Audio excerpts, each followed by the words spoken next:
This video is a follow-on video of our previous EyeSpyLIVE tutorial, so please do watch this first if you haven't already for extra tools and tips.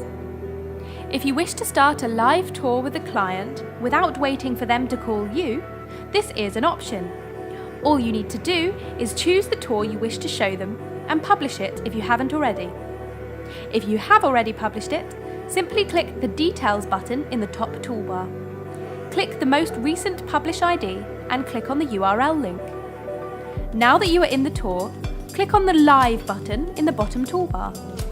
This button will launch an EyeSpyLIVE tour with a link you can send to a client.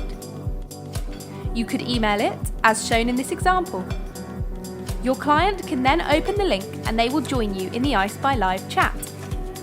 Do let your client know that they may need to click Accept if their web browser asks for permission to access their microphone and camera.